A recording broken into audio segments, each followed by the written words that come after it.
Ladies and gentlemen, consider this. Every conversation you have is either building a bridge or revealing a fracture. Every word you speak is carrying more than sound. It is carrying intention, emotion, memory, fear, hope, and the hidden truth of who you are when no one is watching. This is the great mystery of human communication. We think we are only exchanging information, but in reality we are exchanging ourselves. That is why some people can speak for hours and leave no impression, while others can say a few simple words and change the direction of a life. It is not merely because of talent, it is not merely because of confidence, it is because communication is never just verbal. Communication is psychological, communication is emotional, communication is symbolic, communication is the meeting place of two inner worlds. And if we wish to understand powerful communication, we must go deeper than technique. We must go deeper than scripts, phrases, persuasion tricks, and polished performance. We must enter the inner chamber of the human psyche. We must ask not only, what do I say, but also, from where do I say it? We must ask not only, how do others hear me, but also, what in me is being heard before I even begin speaking. Ladies and gentlemen, Carl Jung understood something that many modern people forget.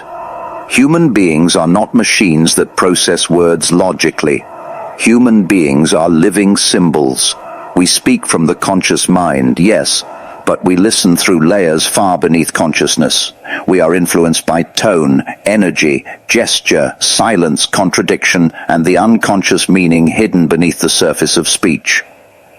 A person may say, I am fine, while their eyes confess loneliness. A person may say, I believe you, while their body tightens in fear.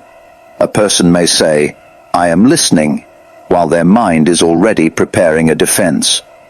This is why communication can be so difficult and so beautiful at the same time. Two people can use the same language and still misunderstand each other completely, because words alone do not create understanding.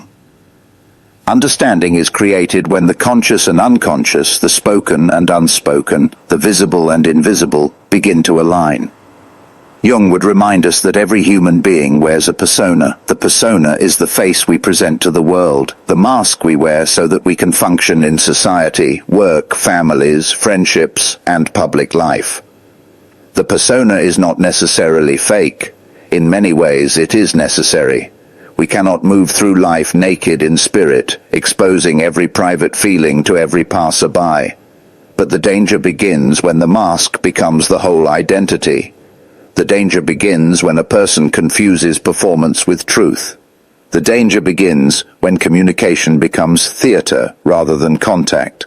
There are people who speak beautifully, but never truly reveal themselves. Their language is elegant, their delivery polished, their image carefully managed, yet something is missing.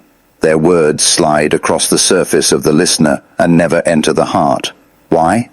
Because the heart recognizes when a person is absent from their own speech. The listener may not be able to explain it, but they feel it. They feel the gap between image and essence. They feel the difference between a role and a soul. This is why powerful communication cannot be built on imitation alone. You can imitate charisma, but not presence. You can imitate eloquence, but not authenticity. You can imitate confidence, but not inner coherence. The most persuasive speaker is not always the loudest. Often it is the one whose being is aligned with their words. Their eyes match their voice. Their voice matches their conviction. Their conviction matches their values. And their values have been tested in the furnace of experience. There is another truth Jung would have recognized. What is unspoken inside us does not disappear. It waits. It leaks. It enters our tone, our timing, our posture, our reactions, our interruptions, our defensiveness, and our need to dominate. The shadow is that part of ourselves we do not wish to see, the rejected, denied, hidden, and uncomfortable aspects of our psyche. And if we do not face the shadow, it does not remain silent. It speaks through us in distorted forms. A person who has not faced their insecurity may speak arrogantly. A person who has not faced their fear of rejection may become controlling in conversation. A person who has not faced their pain may attack others before they can be hurt. A person who has not faced their shame may over-explain, over-perform, or manipulate. In this way, communication is never only about the content of words. It is about the condition of the soul behind them. That is why the most damaging conversations are often not the ones filled with obvious insults. They are the conversations where the hidden wound is speaking. A wounded person may use sarcasm when they need tenderness. A frightened person may use anger when they need reassurance. A proud person may use silence as punishment. A lonely person may talk endlessly without truly connecting. When communication is driven by the shadow, it becomes less a bridge and more a battlefield. So if we want powerful communication, we must begin with self-awareness. We must look at ourselves with courage. We must ask, what part of me is speaking right now? Is this my truth or my fear? Is this clarity or defense? Is this wisdom or a wound demanding attention? Is this communication serving connection, or is it protecting my ego? These questions are not comfortable, but they are necessary.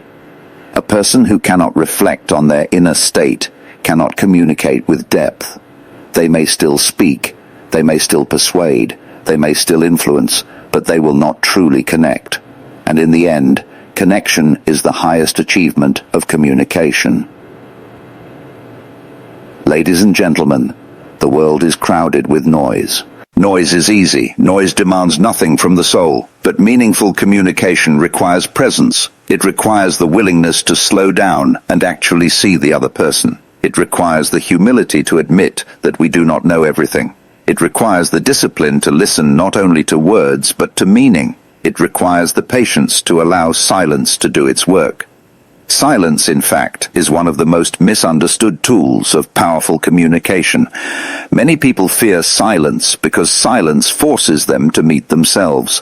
They rush to fill it with words, explanations, arguments, or entertainment. But silence has a strange intelligence. Silence reveals. Silence clarifies. Silence gives the other person room to breathe, to think, to feel, and to respond honestly. Silence can be more persuasive than pressure. Silence can be more intimate than performance. Silence can say, I am here. I do not need to dominate this moment. I can wait for the truth to emerge. In many conversations, the most powerful thing you can do is not speak immediately. It is to remain present enough to listen deeply. Real listening is not waiting for your turn to reply. Real listening is entering the world of the other person without losing yourself. Real listening does not seek victory, it seeks understanding. And when another person feels understood, something remarkable happens. Their defenses soften, their truth becomes accessible, their humanity becomes visible. This is because every person longs to be seen. Beneath disagreement, beneath pride, beneath conflict, beneath appearances, there is a universal hunger, the hunger to be recognized. When you speak to someone in a way that honors their humanity, they feel it. When you listen to someone without contempt, they feel it. When you speak with respect, even in disagreement, they feel it. This feeling may not always be conscious, but it is powerful. It creates trust, and trust is the foundation of all powerful communication. Without trust, words are suspicious. Without trust, even truth sounds threatening. Without trust, persuasion becomes manipulation. Without trust, a message may be technically correct and emotionally dead. But when trust is present, even difficult truths can be received. How is trust built? Not by perfection, not by pretending to be above weakness, not by pretending never to make mistakes. Trust is built through consistency, sincerity, and congruence. People trust those whose words and actions agree. They trust those who do not constantly shift their mask, depending on the audience. They trust those who can say, I was wrong. They trust those who can admit complexity instead of hiding behind slogans. They trust those who speak as human beings rather than as manufactured images. Jung's wisdom invites us to see communication as an expression of individuation, the process of becoming who we truly are. This is not selfishness. It is not self-importance. It is wholeness. A person who is divided within themselves speaks in fragments. They say one thing, feel another, and do a third. Their communication confuses even them. But a person who has started to integrate their inner world becomes clearer. They may still be imperfect, but they are more real. And realness has a power that performance can never match. Think about the people whose words stay with you for years. They are often not the most polished. They are the most alive. They speak with a kind of inner necessity. Their words do not sound manufactured. They sound earned. They sound lived. They sound like they came through experience, reflection, suffering, and insight. This is why wisdom is so compelling. Wisdom is not just information. Wisdom is truth shaped by life. And when wisdom enters speech, communication becomes transformative. Powerful communication does not mean speaking more. It means speaking with purpose. It means knowing what is worth saying and what is better left unsaid. It means understanding that every word has a cost. Once spoken, words cannot be fully retrieved. They remain in the emotional world of the listener. They can wound, heal, inspire, or corrupt. They can open the mind or close it. They can build dignity or destroy it. That is why communication is a moral act as much as it is a social skill. This brings us to another Jungian insight: projection. Human beings often do not see others as they are. They see others through their own unconscious material. We project our hopes, fears, desires, and unresolved wounds onto those around us. We assume motives that may not exist. We hear criticism where none was intended. We hear rejection because our inner life is already wounded. We hear arrogance because we are sensitive to the authority we fear. We hear judgment because we are judging ourselves. How many relationships suffer not because of what was said, but because of what was projected onto what was said? How many arguments begin not with truth, but with interpretation? How many people have been misunderstood because the listener was not hearing the present moment, but hearing the past? This is why powerful communication requires psychological maturity. It requires the ability to pause before reacting. It requires the courage to ask, am I responding to this person or to my own history? It requires the discipline to separate fact from interpretation. It requires the humility to admit that not every emotional reaction is evidence. Sometimes the pain in us is older than the conversation in front of us. When we become aware of projection, communication becomes cleaner. We stop turning every disagreement into a personal attack. We stop assuming that a different perspective is a hostile one. We stop using other people as screens onto which we cast our unresolved inner drama. Instead, we begin to meet people more honestly. We hear what they are actually saying. We ask questions. We clarify meaning. We reduce unnecessary suffering. Ladies and gentlemen, powerful communication is not only about influence, it is also about responsibility. If your words can affect another person's confidence, peace, identity, or future, then you carry responsibility for how you use them. A careless remark can become a wound that lasts for years. A thoughtful encouragement can become a turning point in someone's life. A humiliating phrase spoken in anger can shape the self-image of a child. A sincere affirmation at the right moment can save someone from despair. We live in a time where speech is abundant, but meaning is scarce. Messages are sent instantly. Opinions are broadcast constantly. People speak quickly and listen slowly. Many have learned how to produce content, but not how to produce understanding. They know how to respond, but not how to reflect. They know how to defend a position, but not how to create a relationship. Jung's wisdom cuts through this modern superficiality. It reminds us that communication is not a weapon to win attention. It is a bridge to recognize the other. It is an act of contact between two psyches.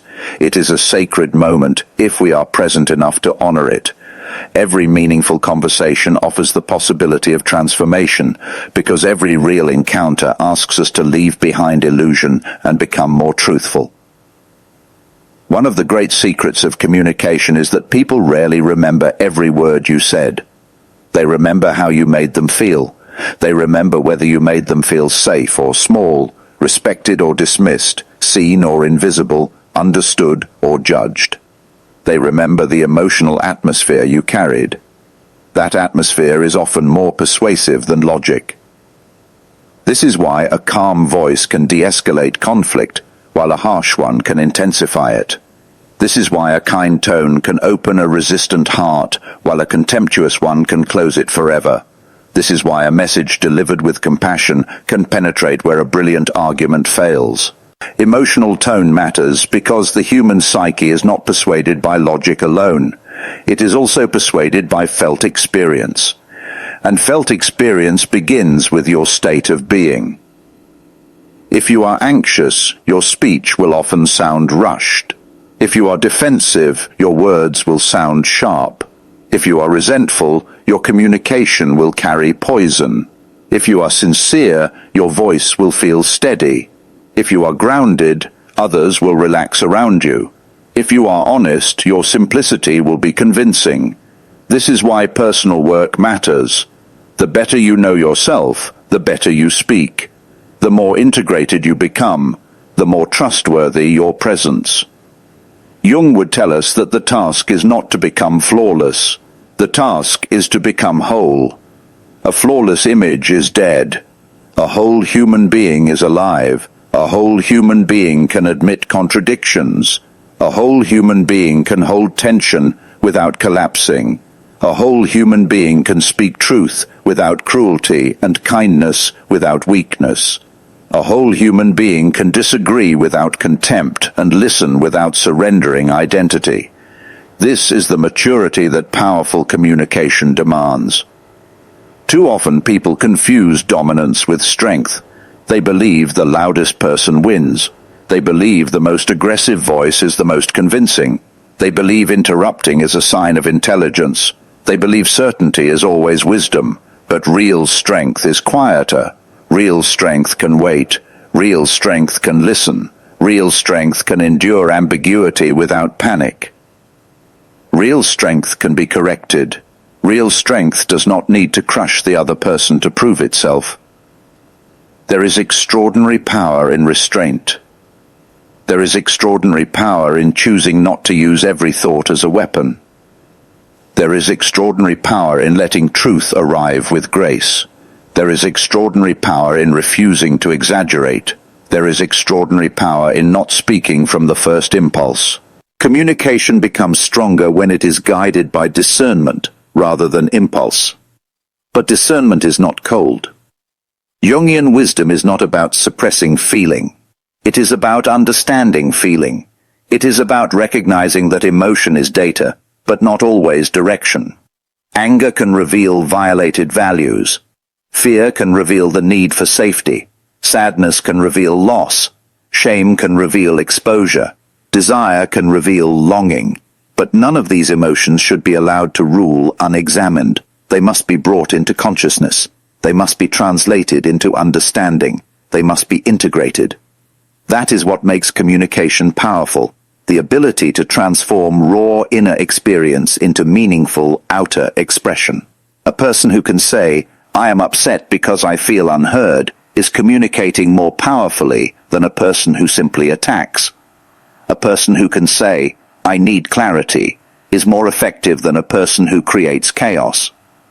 A person who can say, "I disagree, but I respect your perspective," is more mature than a person who humiliates others to prove superiority. A person who can name their own emotional reality without making it the other person's prison has begun to master communication. And then there is the role of empathy. Empathy does not mean you must agree with everything. It does not mean abandoning truth. It means the ability to feel the humanity of another person, even when you differ. It means acknowledging that behind the behavior is often pain, behind the anger is often fear, behind the arrogance is often insecurity, behind the silence is often protection. Empathy lets us speak to the person rather than to the symptom. Imagine how many conflicts would soften if people first asked, "What is this person protecting?" instead of, "How do I defeat them?" Imagine how many relationships would heal if people first asked, "What pain is hiding under this reaction?" instead of, "How do I prove I'm right?" That shift alone can transform the quality of communication in a family, a workplace, a community, a nation. For Jung, the psyche was full of symbols and depths, not shallow surfaces. This is deeply relevant to communication. Words are symbols. A word is never merely a sound.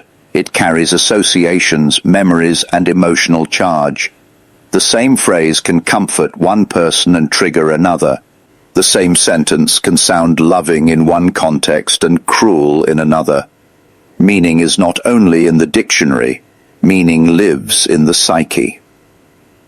Therefore, the powerful communicator respects context. They do not speak the same way to every person. They do not assume that one style fits all. They pay attention. They notice what is needed. Sometimes the moment requires firmness. Sometimes it requires softness. Sometimes it requires directness. Sometimes it requires restraint. The skill is not merely knowing what to say, it is knowing when, how, and why to say it. This is why timing matters so much. A true word spoken too early may be rejected. The same word spoken at the right time may change a life. A correction offered in public may humiliate. The same correction offered privately may teach. A truth spoken when someone is overwhelmed may be useless.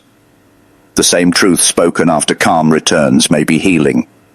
Timing is part of wisdom, and wisdom is part of communication. Ladies and gentlemen, there is also courage in communication. To speak clearly is often to risk misunderstanding. To speak honestly is often to risk rejection. To speak with integrity is often to risk not being liked by everyone.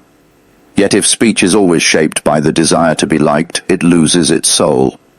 The powerful communicator is not reckless, but neither is they enslaved to approval.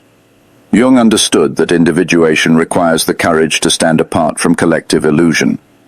In communication, this means the courage to speak truthfully, even when the crowd prefers convenience. It means the courage to ask deeper questions instead of repeating fashionable slogans. It means the courage to pause when everyone rushes. It means the courage to choose meaning over applause. But courage must be paired with humility, or else it becomes ego in disguise. Humility allows speech to remain teachable. It allows us to correct ourselves. It allows us to hear criticism without collapsing. It allows us to admit when we have misread a situation. It allows us to recognize that even our best communication can be improved. Humility turns speech into a path of growth, rather than a performance of superiority.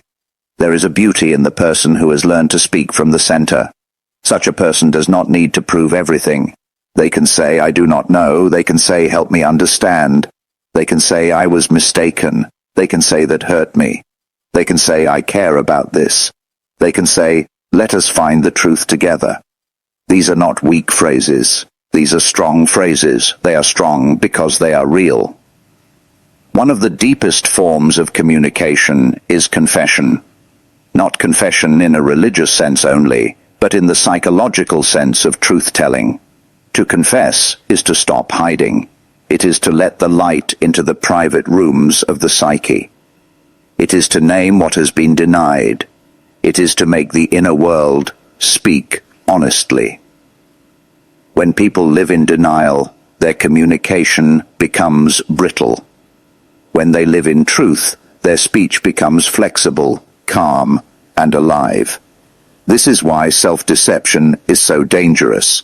A person who lies to themselves cannot speak cleanly to others. They may say one thing while needing another. They may promise what they cannot give. They may accuse others of what they themselves are doing. They may construct a public language that hides a private chaos. Over time, this creates exhaustion. The psyche cannot endlessly maintain contradiction. Eventually it leaks, breaks, or collapses. So the path to powerful communication begins inside. It begins with self-honesty. It begins with shadow work, with the courage to know what is difficult about ourselves. It begins with the willingness to examine our habits of speech.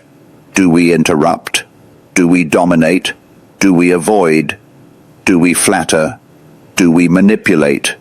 Do we stay silent when truth is needed? Do we speak too soon? Do we speak too harshly? Do we speak to impress rather than to connect? These are not minor questions. They are the architecture of our relationships. And yet, this path is not meant to lead us into self-obsession. The goal is not to stare endlessly at the self.